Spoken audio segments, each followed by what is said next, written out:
guys, it's Joe and you're watching phonehouse.co.uk. Now, does size really matter?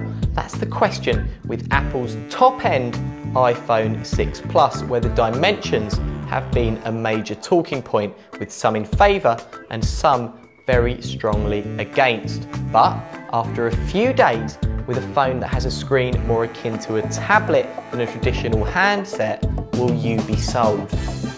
Let's find out more. Let's start with build and design, and in terms of dimensions, it measures approximately 158 by 78 by 7mm and weighs 172 grams. Basically, it's massive. Now, in terms of specs and design, there isn't a huge amount of difference between the iPhone 6 Plus and the iPhone 6, apart from the obvious size. The 6 Plus does boast a couple of unique features, however. It's the first iPhone to pack a full HD display, plus its bigger body means it houses a larger battery than its 4.7-inch brother. Apple fans who've been desperate for a phablet-sized iOS handset, this is clearly the device for you. It looks and feels smooth and curvaceous, and the display is 1920 by 1080. For those who like a sleek finish, the camera juts out by 1mm, and you may or may not get used to this. However, it's not the only phone on the market with this issue. Having a look at features, and well, let's start with the obvious, the screen. It is, after all, the whole design and engineering of the handset. Yes, there are other screen giants on the market, but as we know, Apple lovers are not easily tempted, and here they get exactly what they ordered. In terms of usability, obviously it's easy to see what is on screen. However, some apps are not designed for this size, and it has to blow up some images and text to around 90%. Now, this is fine unless you're particularly fussy. There is also a zoomed viewing setting that really does inflate everything, as though you'd slapped a magnifying glass over it all. Also, we have the 2-tap gesture. Double tap the home button lightly and in portrait mode, and the top of the screen slides down to the halfway mark. Then you can reach any part of the screen without having to adjust your hand position.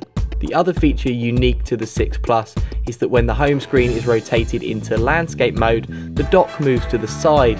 In the Mail app, you get a 2-up view with email headers on the left and body text on the right. Among the applications here are updates of some familiar faces, including Health and Apple's now free of charge productivity apps. These include Pages, Numbers, Keynote, iTunes U, and iMovie and GarageBand. Moving on to the camera, and it has an 8-megapixel 3264 by 2448 pixels primary camera with optical image stabilization, phase detection, autofocus, and dual LED flash. The secondary camera is 1.2 megapixels and shoots at 720p at 30 frames per second, has face detection, HDR, FaceTime over Wi-Fi, that kind of thing. Now, the camera on the iPhone 6 Plus benefits from OIS, which is optical image stabilization, while the iPhone 6 only has EIS, which is electronic image stabilization. Now, the video quality is pretty good. You get 1080p at 60 frames per second, 720p at 240 frames per second with that optical stabilization. And the 6 Plus also adds a 240 frames per second slow motion filming, which is really, really cool, and you can have a lot of fun with, and actually something that might appeal to the amateur filmmakers out there who like to travel light. In terms of performance, it sports an A8 64-bit processor, 1GB of RAM, M8 Motion co-processors, and providing the power behind the scenes on the 6 Plus is a 1.39 GHz dual-core processor with that 64-bit architecture. While, as always, the iOS is always well integrated, the specs pale in comparison to rival handsets, and for a model this size, you'd hope for considerably more power.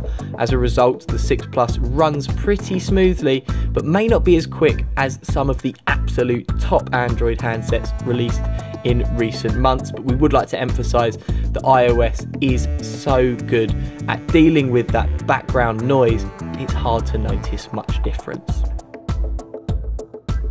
Moving on to battery, and it has a 2915 mAh lithium polymer battery, and you're looking at a standby time of around 384 hours with talk time of about 24 hours when on 3G, and music playback is something around the 80-hour mark Now, battery life has been a bit of a sticking point for previous incarnations of the iPhone, but there's good news with the 6 Plus. They reckon you can get up to 14 hours of life from a single charge during video playback, or up to 80 hours from pure music playback, but still, maybe not what you'd hope for in a phone as big as this. So the obvious selling point of the 6 Plus is its whopping screen size, making it into a tablet phone hybrid. That being said, there are other smartphones on the market of a similar size with specs that blow this out of the water. However, many people have argued that iOS streamlines things enough so that any difference in processing power is really negligible. Overall, 3 out of 5.